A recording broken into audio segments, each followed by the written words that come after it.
Assalamualaikum warahmatullahi wabarakatuh. Nah, yang sekarang adalah bab praktek komunikasi, ya, praktek komunikasi lintas agama. Yaitu praktek komunikasi lintas agama tentang dialog antar agama, ya. Nah, baiklah mahasiswa, Bapak lanjutkan materi baru ini ya. Nah, jadi praktek komunikasi lintas agama itu dalam bentuk dialog diantaranya ya. Nah, kita seringkali mendengar bahwa realitas kontemporer dialog antar umat beragama atau interreligious dialog. Nah, di Indonesia ini bisa ditelaah secara baik ya. Nah, kita pertama kali kita perlu tegaskan bahwa untuk membaca kenyataan dialog antar umat Indonesia itu perlu membaca literasi dan praktek di lapangan ya. Nah, kenapa? Karena umat beragama di Indonesia itu beragam, sehingga ketika kita melakukan dialog agama itu sangat satu sisi itu penting, sisi lain juga dialog itu juga harus dipraktikkan dalam realitas nyata hubungan antar umat beragama atau komunikasinya dengan sesama umat beragama yang ada di Indonesia. Nah, baik, Bapak akan menjelaskan tentang apa itu dialog ya. Dialog antar umat agama Indonesia itu sejarahnya dialog umat beragama ya.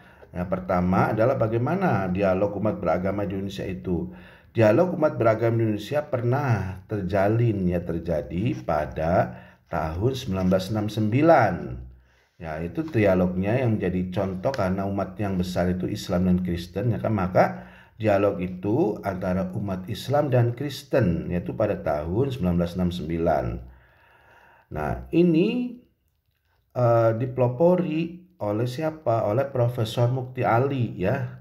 Nah, Profesor Mukti Ali pada tahun 1970 di Azalton, Lebanon, sidang Dewan Gereja sedunia mengadakan konsultasi mengenai dialog antar orang beriman. Pada kesempatan itu dari Indonesia dihadiri oleh Mukti Ali yang membawakan makalah Dialog Between Muslim and Christian in Indonesia and Its Problem. Nah, beliau mengatakan, Mukti Ali mengatakan, dialog antar umat beragama, nah khususnya Islam dan Kristen, baru pada tahun 1969. Inisiatif tersebut datang dari Mukti Ali sendiri, dan setelah mendiskusikan hal tersebut dengan teman-teman Kristen, akhirnya Mukti Ali berdialog tersebut bisa berlangsung.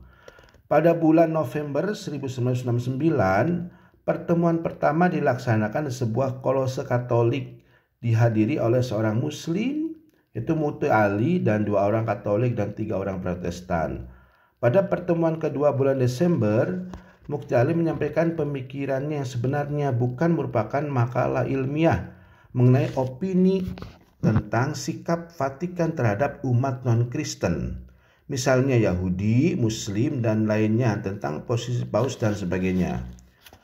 Dialog antar umat beragama di Indonesia dalam kajian ini merujuk pada dialog sejak tahun 1969.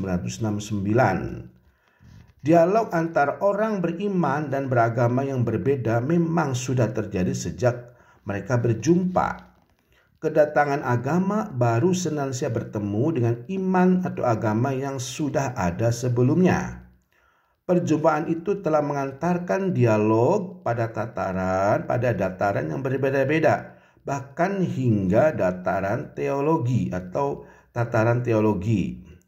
Meskipun demikian, perbincangan dialog semenjak kurang lebih tahun 1969, atau dengan kata lain dialog antara orang yang berbeda iman dan agama, mendapat bentuk yang lebih terorganisasi dan lebih intensional. Akhir 1960-an dan awal 1970-an di lingkungan Kristiani memang merupakan babak baru dalam memandang relasi dengan umat beragama lain. Sesudah Konsili Vatikan II, yaitu tahun 1962 sampai 1965, Gereja Katolik Roma lebih mengusahakan dialog dengan umat beragama lain. Demikian pula dalam lingkungan gereja-gereja Protestan, Kristen Protestan. Semenjak diadakan sidang Komite Sentral Dewan Gereja Sedunia (DGD) di Addis Ababa, Ethiopia 1971 yang mengeluarkan panduan sementara untuk dialog. Dialog antar umat Islam dan umat Kristen, khususnya di Indonesia, karena apa? Karena ini umat yang besar ya. Nah, bukan berarti menyepelekan antara Hindu, Buddha, Hongkucu, nah ya, atau yang lainnya ya. Tapi ini yang sebagai contoh sampel untuk dialog, sebagai percontohan ya, karena umatnya besar. Umat Islam di Indonesia itu hampir 88%, Kristen 10% lebih dikit ya. Nah, yang lainnya sekitar 2-3, jadi diambil yang besarnya itu ya. Nah, dialog antara umat Islam dan Kristen Indonesia itu tidak mengalami kesulitan. Nah, dan itu merupakan sebagai usaha eksplisit untuk memperkembangkan dialog. Jadi dialog itu karena tidak mengalami kesulitan Indonesia, maka dikembangkan terus. Nah, dengan fokus tetap menghargai dan memperhitungkan peranan saudara-saudara beragama dan beriman lain dengan cara masing-masing ikut serta mengembangkan hubungan antar umat beragama yang lebih baik dan lebih berarti. Menurut Mukti Ali, dialog antar orang beriman yang dijalankan oleh para pengajar dan bukan para politisi secara pribadi lebih membuahkan hasil daripada dialog antar orang-orang beriman yang dijalankan secara formal pada tataran pemerintahan. Meski demikian, pelbagai kelompok pada tataran organisasi kemasyarakatan atau institusi negara juga turut menggerakkan usaha dialog. Nah, kita akan membahas dialog ini dengan akar katanya itu tentang apa? Tentang agama, karena dialognya dialog keagamaan atau dialog agama. Maka kita membaca kembali tentang arti kata agama atau religion dan iman. Kata agama, religion dan iman meski masing-masing mempunyai pengertian dan nuansa berbeda namun saling berhubungan. Sebagai konsekuensinya, kita menggunakan dialog antar umat agama atau dialog lintas iman, interreligious dialog, dan dialog antar umat beriman atau dialog lintas iman atau dialog interfaith dialog, atau dialog lintas iman atau interfaith dialog.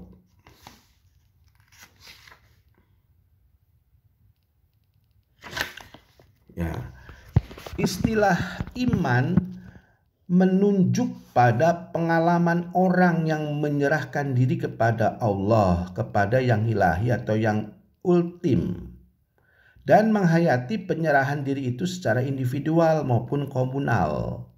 Istilah agama menunjuk pada sosialisasi dan institusionalisasi pengalaman keimanan tersebut yang nampak dalam kehidupan komunitas, ajaran, dan ibadahnya. Sejalan dengan pengertian-pengertian itu, dialog lintas iman, dialog antar umat beragama dapat terjadi dengan atau tanpa melibatkan institusi agama. Dialog antar iman atau interfaith dialog dimengerti sebagai dialog antar umat beragama berbeda iman yang dijalankan secara personal maupun secara komunal. Sedangkan dialog antar agama merupakan dialog yang dijalankan oleh umat berbeda agama dengan lebih terorganisasi dan secara langsung atau tidak langsung menyangkut institusi agama. Dialog antar umat beragama selayaknya juga memperkembangkan iman para pelakunya. Dengan sadar dalam kejadian atau dalam peristiwa dialog antar umat beragama, gagasan dan prakteknya itu harus dikembangkan. Nah, istilah dialog antar iman muncul ketika istilah agama tidak lagi bermakna netral. Istilah agama ketika itu berada di bawah hegemoni pemerintah dan banyak digunakan dengan bobot dan untuk kepentingan politik Orde Baru. Penggunaan kata iman mengandung aspek dekonstruktif, yakni mau membebaskan diri dari hegemoni tersebut sehingga dapat menggulirkan suatu gerakan. Sekarang ini kita akan merebut kembali istilah itu dan menempatkan istilah agama secara akademis. Iman yang menyangkut kepercayaan, kepasrahan seseorang atau kelompok pada nilai akhir tertentu juga terkandung dalam agama. Namun agama lebih terkait dengan komunitas beriman yang berinstitusi. Sebagai kenyataan sosial, agama mempunyai kecenderungan positif maupun negatif. Seluruhnya pada ditempatkan secara wajar. Dialog tidak hanya menyangkut soal iman, dialog juga melibatkan institusi sosial. Dan karena itu kita membicarakannya tentang dialog antar agama. Setiap usaha untuk mengungkap kenyataan dialog tidak terlepas dari pengertian yang dimiliki mengenai tentang dialog itu sendiri. Martin Forward misalnya mengambil alih pengertian yang dikemukakan oleh Dewan Gereja Sedunia. Martin Forward misalnya mengambil alih pengertian yang dikemukakan oleh Dewan Gereja Sedunia atau World Council of Churches (WCC) pada tahun 1971. Dialog dimulai saat orang bertemu. Dialog bergantung pada pengertian timbal balik dan kepercayaan timbal balik. Melalui dialoglah dimungkinkan berbagai dalam melayani. Melalui dialoglah dimungkinkan berbagai dalam melayani. Dialog menjadi medium untuk kesaksian yang otentik. Dialog bisa dipahami maknanya secara luas agar menampung sebanyak mungkin potensi yang ada untuk dikembangkan. Ketika orang berbeda iman saling bertemu dan menyapa, di situ terjadi dialog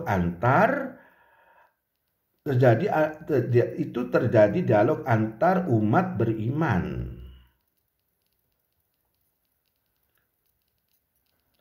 Apapun isi yang dikomunikasikan, dialog terjadi.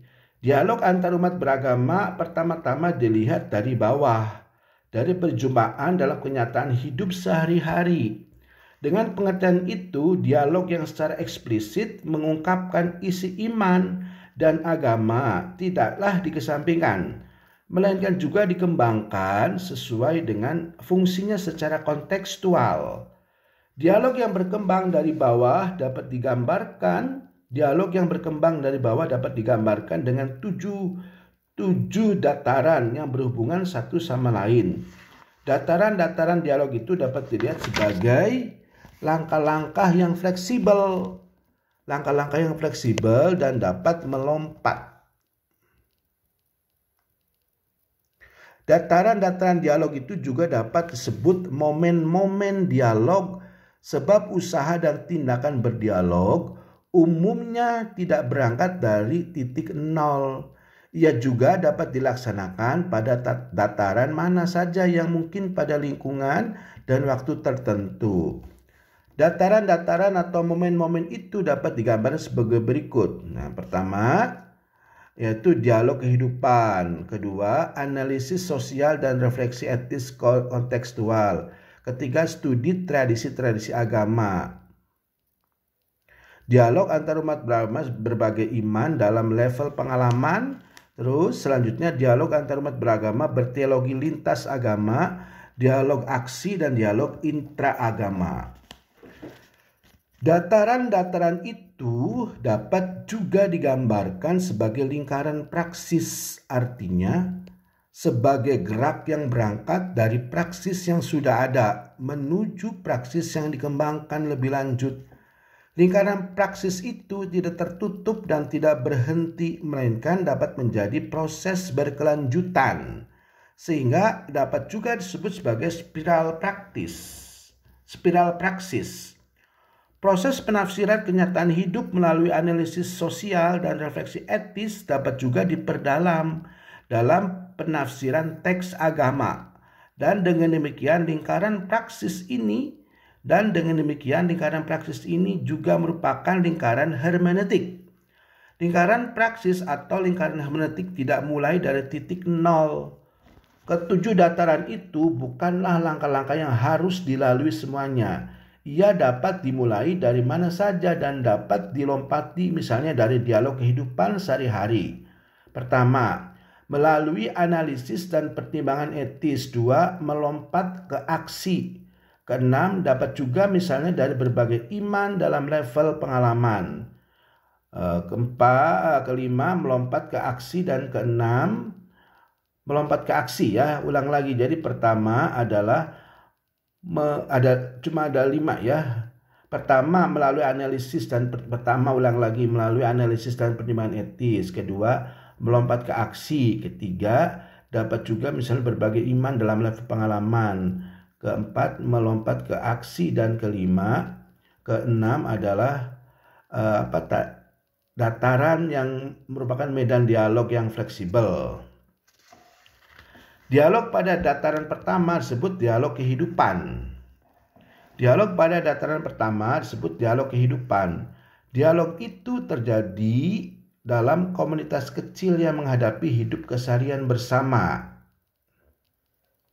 Anggota-anggota komunitas laki-laki dan perempuan yang berbeda agama saling mengenal satu sama lain. Maka mereka mempunyai keprihatinan bersama mengenai kebutuhan air bersih, mengenai wabah dalam berdarah, perempuan yang sehat, pembelajaran dan pendidikan yang sesuai, lapangan kerja dan sebagainya. Mereka mengalami kondisi kehidupan bersama dan saling berbagi segala suka dan duka, keteguhan dan kekhawatiran, pengharapan dan kecemasan. Dalam dialog kehidupan itu, anggota-anggota komunitas hidup berdampingan dengan semangat kerukunan berkomunitas, bertetangga dan berteman. Dari pengalaman hidup bersama itu muncullah kepedulian bersama. Pada dataran kedua, komunitas yang terdiri dari anggota-anggota berbagai agama itu mencoba mengartikan kenyataan hidup yang dialami dan membuat pertimbangan etis. Dengan kata lain, komunitas membuat analisis sosial dan merumuskan pilihan etis dalam konteksnya, menelaah faktor-faktor penyebab situasi tersebut dan hubungan antar faktor. Analisis sosial tidaklah bebas nilai, karena itu perlu disadari bersama nilai apa yang disepakati dan diperjuangkan dalam kelompok. Nilai-nilai itu misalnya kedamaian dan keadilan sosial, keadilan gender dan hak-hak asasi manusia. Lingkungan hidup yang lestari dan berkelanjutan juga misalnya kepedulian bersama akan nilai mendahulukan kebutuhan anggota yang paling miskin dan menderita dalam komunitas. Pada tataran ini, komunitas juga menentukan pilihan etis yang konkret sebagai bagian dari analisis sosial. Analisis sosial tersebut masih dapat diperdalam lagi dengan pertimbangan-pertimbangan yang didasarkan pada iman para anggota komunitas. Pada tataran ketiga, yaitu para anggota kelompok menggali tradisi iman masing-masing. Momen ini penting karena pilihan etis orang beriman juga dilandasi dan diperkuat oleh sumber iman masing-masing. Pada dataran ini, orang beragama dapat menegaskan keyakinannya mengenai apa yang menjadi kehendak Tuhan atau apa yang sejalan dengan yang ultimate. Dapat terjadi bahwa kepedulian baru dalam konteks yang baru membawa tantangan untuk memaknai ulang tradisi tertentu atau bahkan menemukan kembali tradisi yang sudah dilupakan. Pada dataran ini, kepedulian manusiawi yang diikuti analisis sosial dan pertimbangan etis secara eksplisit disadari sebagai kepedulian iman. Saya memahami kenyataan hidup dan panggilan etis ini dari mata iman saya, misalnya perkataan atau ucapan itu ya. Pada dataran keempat, dialog terjadi dengan berbagai pengalaman iman dalam komunitas lintas iman.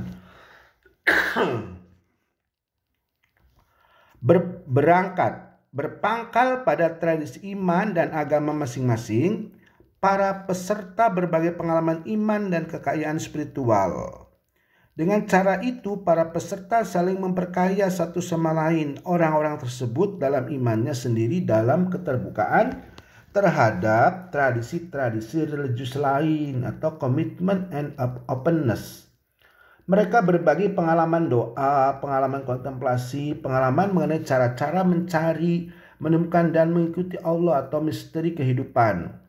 Melalui momen ini, umat beragama menghindari cara-cara manipulatif dan agresif dan sekaligus menimba kekayaan tradisi agama lain.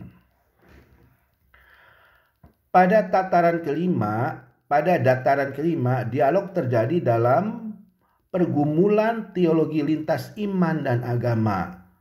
Teolog atau spesialis berbagai bidang dapat berbagi pemahaman dalam level ilmiah. Mereka mengkomunikasikan pemahaman yang lebih mendalam mengenai warisan religius masing-masing, seraya menghargai dan belajar dari pemahaman tradisi-tradisi lain. Pergumulan lintas iman dan agama diharapkan saling memperkaya dan juga dapat memunculkan pemaknaan ulang dan orientasi ulang tradisi dalam penghayatan iman aktual. Dalam berbagai pergumulan teologis, proses historis setiap agama harus menjadi pertimbangan. Hal-hal yang masih perlu diteliti, bahkan yang dicurigai perlu didiskusikan juga. Misalnya, suatu kelompok dapat mendiskusikan isu kristenisasi, islamisasi, dan juga pandangan yang berbeda mengenai situasi sosial. Melalui pengalaman berbagi dan beraksi, kelompok-kelompok tersebut dapat lebih sadar bahwa interpretasi seseorang selalu terbatas, bahwa diperlukan proses dialog dan interpretasi ulang terus-menerus. Hubungan antara agama yang terbuka dan jujur memerlukan landasan teologis yang terbuka pula. Keterbukaan dalam praktek dan teologi akan menyuburkan satu sama lain. Dalam mengembangkan teologi yang terbuka, umat beragama tidak hanya berpikir secara tekstual, melainkan juga secara kontekstual. Dalam komunitas antaragama, hal itu berarti melakukan komunikasi intertekstual dan interkontekstual secara kritis. Dengan demikian, apa yang diterima sebagai pesan yang diwahyukan melalui teks diungkapkan dan diwujudkan dalam dialog dengan kehidupan sehari-hari. Begitu pula panggilan dan pesan yang diterima dalam hidup sehari-hari diteguhkan melalui dialog dengan teks. Dengan cara itu, teologi kontekstual dapat lebih mendekati pengalaman inti dari iman dan perwujudannya secara bertanggung jawab. Dataran keenam adalah dialog aksi. Dialog antaragama seharusnya mengkaji masalah-masalah sosial dan mengarah pada keterlibatan kemasyarakatan. Umat beragama tidak dapat menghindari kenyataan bahwa mereka merupakan bagian dari masyarakat dan politik. Harmoni antar agama tanpa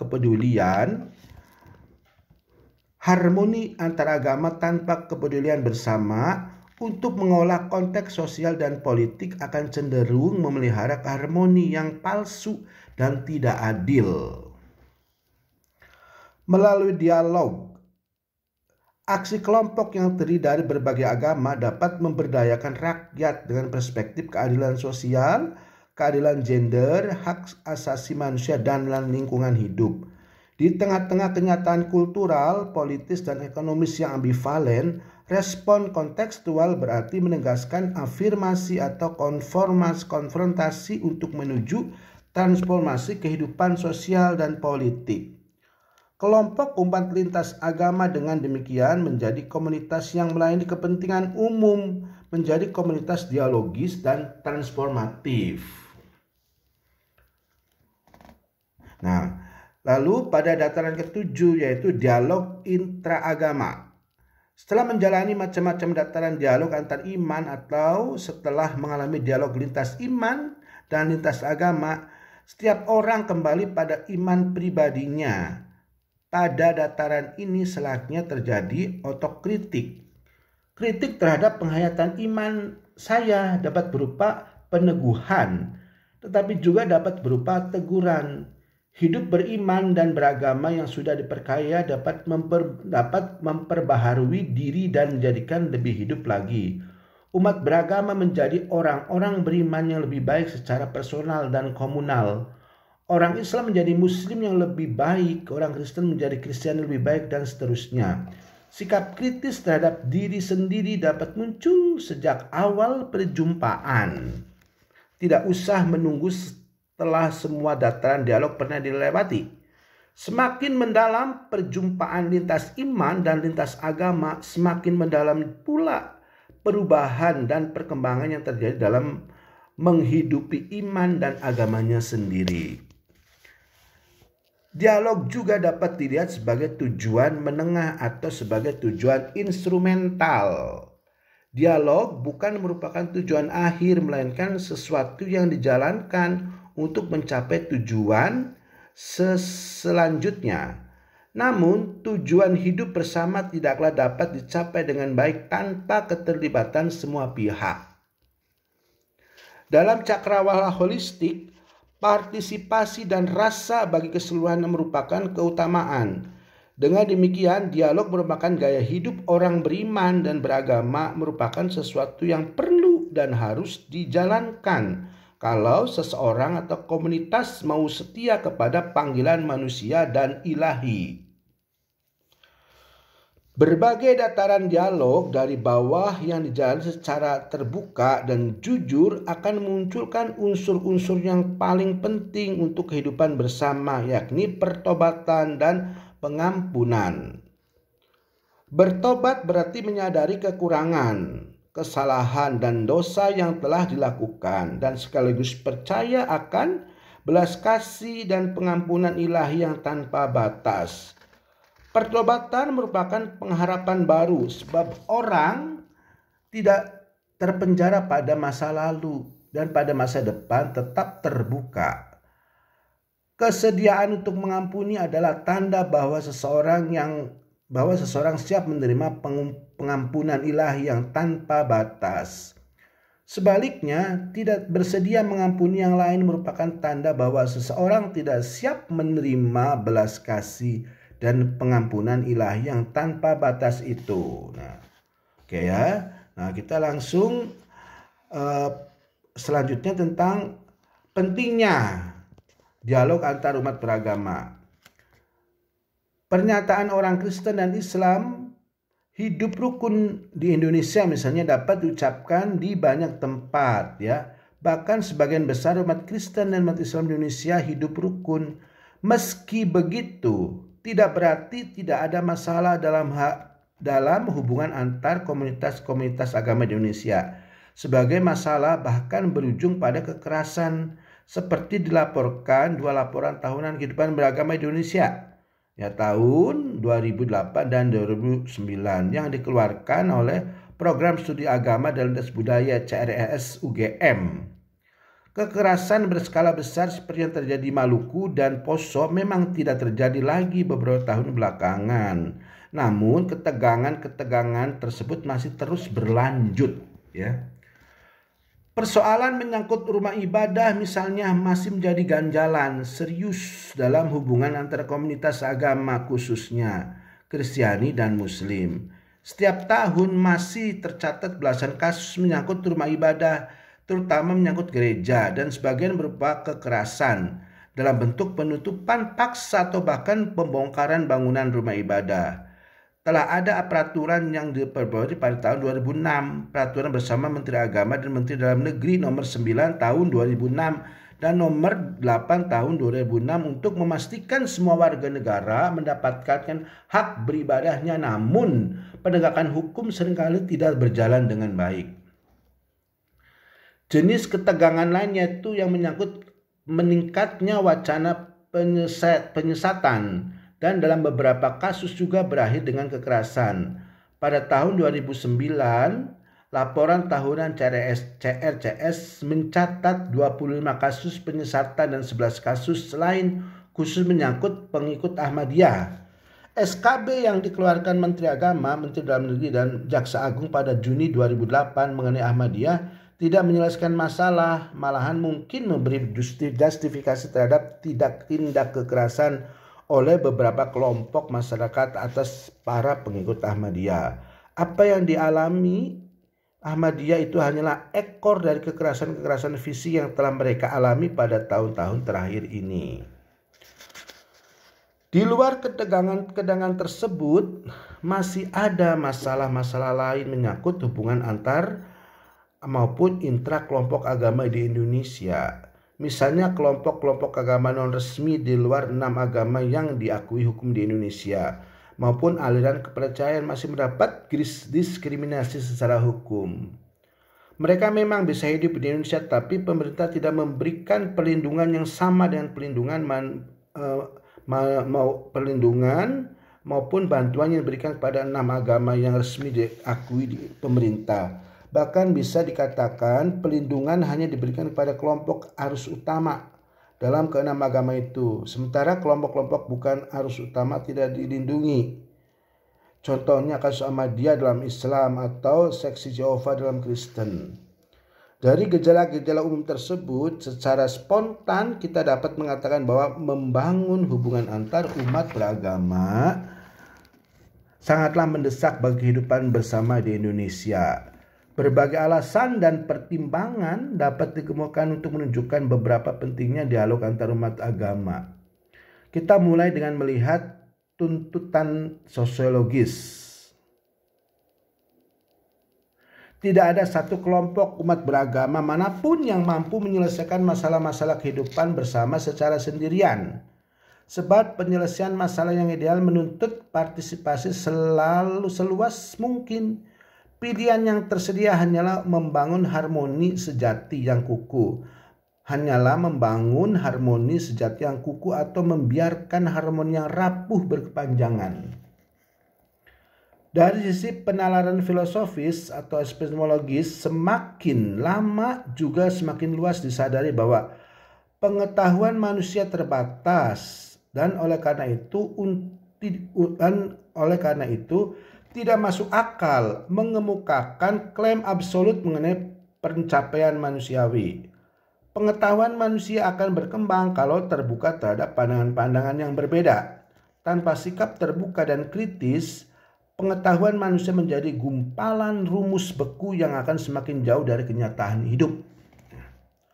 Umat beragama masih mempunyai alasan teologis atau alasan religius untuk gerakan dialog antar agama. Agama sebagai institusionalisasi pengalaman iman merupakan kenyataan sosial yang terbatas. Allah atau misteri kehidupan manusia yang paling dalam tidak pernah mampu dikuasai oleh institusi agama manusia. Kesetiaan untuk mendengarkan, mengikuti Allah yang ilahi atau misteri kehidupan menuntut keterbukaan terhadap pengalaman dan interpretasi mengenai Allah atau misteri itu. Allah umat Islam dan Allah umat Kristen adalah Allah yang sama. Allah Abraham, Allah Ishak, Allah Yakub, dan Allah Isa itu sama. Pada akhir masa puasa Ramadan 1428 atau 2007, sejumlah 138 kaum intelektual dan ulama Muslim menulis surat common word, pernyataan yang sama, kata sepakat kepada umat Kristen. Dalam surat itu ditemukan landasan teologis lintas agama Islam, Kristen, dan Yahudi yang disambut hangat oleh lebih dari 3.000 pemimpin Kristiani. Walaupun Islam dan Kristen jelas merupakan agama yang berbeda, dan walaupun tidak mungkin memperkecil beberapa perbedaan formal, mereka jelas bahwa kedua hukum yang terutama adalah Arya dengan dasar yang sama dan sebuah mata rantai antara Al-Quran, Taurat, dan Perjanjian Baru yang menjadi pengantar dua hukum dalam Taurat dan Perjanjian Baru, dan yang menjadi sumber mereka adalah kesatuan Allah, bahwa hanya ada satu Allah, karena sehema dalam Taurat dimulai. Ulangan 6 ayat 4. Dengarlah hai orang Israel, Tuhan itu Allah kita, Tuhan itu Esa. Demikian juga Yesus mengatakan hukum yang terutama ialah dengarlah hai orang Israel, Tuhan Allah kita, Tuhan itu Esa. Markus 12 ayat 29. Demikian juga Allah mengatakan dalam kitab suci Al-Quran, katakanlah ya Muhammad, dialah Allah yang Maha Esa, Allah yang satu yang dituju untuk meminta hajat. Quran surat Al-Ikhlas ayat 1 Quran surat Al-Ikhlas 112 ayat 1 sampai 2. Oleh karena itu kesatuan Allah dan mengasihi Dia dan mengasihi sesama membentuk sebuah dasar yang sama di mana Islam dan kekristenan serta Yahudi ditemukan. Setiap tradisi agama mengomunikasikan dan memberikan kesaksian mengenai bagaimana mencari, menemukan, dan mentaati atau mengikuti Allah dengan ceria, dengan setia. Setiap kelompok umat dapat saling membantu untuk menjadi beriman secara lebih mendalam. To be religious is to be interreligious. Nah, sekarang bagian lanjutnya itu tentang realitas apa dan kemana kita itu, realitas apa dan kemana sebagai modal untuk dialog antar umat beragama. Semenjak maraknya kekerasan berwajah agama, gambar Indonesia dengan kemajuan agama yang hidup rukun, berdampingan secara harmonis telah rusak. Wajar saja jika orang menjadi skeptis tentang makna agama.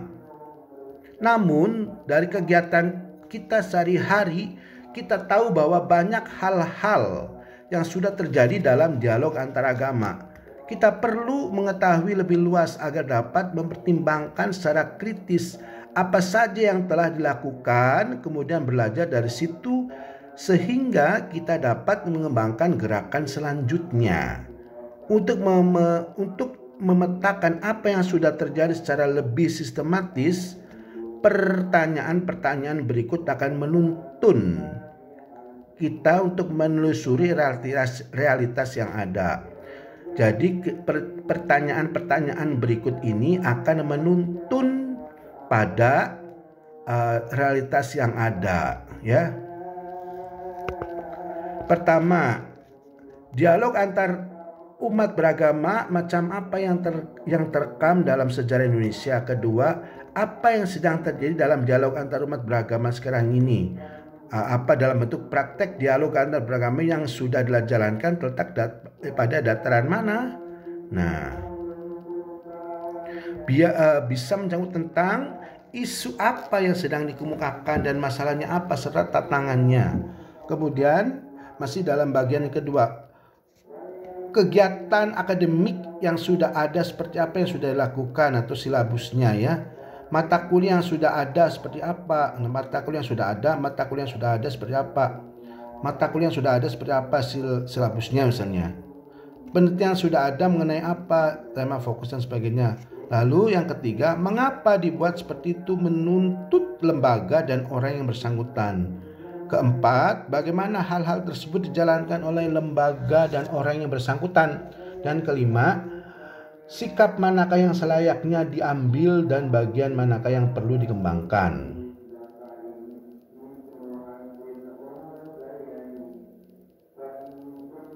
Dengan menjawab pertanyaan-pertanyaan tersebut, diharapkan dapat memberikan pertimbangan bagi praktek yang dijalankan di Indonesia sekarang ini. Selain itu, ini perlu mengembangkan gugus perkuliahan tentang penelitian dialog antar umat beragama dalam program tadi tuh seperti UGM dan sebagainya, ya. Nah, tuh. Ya, jadi para mahasiswa, jadi dialog antar umat beragama ini adalah jalan terbaik untuk memberi jawaban terhadap tadi problem-problem antar umat beragama di Indonesia. Nah, ya. Nah, dan yang terakhir itu jalan mencari jawaban. Tendensi untuk mengungkap segala apa yang ada di Indonesia sudah banyak dilakukan, ya. Meski demikian, nah, tetap kita harus harus menjadikan atau mempeduli atau peduli terhadap gerakan antar umat beragama. Jadi gerakan antar umat beragama itu harus tetap dikumandangkan. Nah, semua dataran dialog sebagaimana digambarkan di atas tadi, meskipun seberapa luas belum kita ketahui dengan kacamata pengertian seperti diuraikan di depan, kita tetap berusaha melalui studi yang terbatas, ya. Ya, oke ya. Jadi demikian saja bahwa dialog antar umat beragama itu sangat penting untuk membangun, ya, komunikasi antar iman, ya. Demikian saja bab ini, mudah-mudahan para mahasiswa bisa memahaminya dengan baik. Sebagai kata akhir, Bapak ucapkan wabillahi taufiq wal hidayah. Wassalamualaikum warahmatullahi wabarakatuh.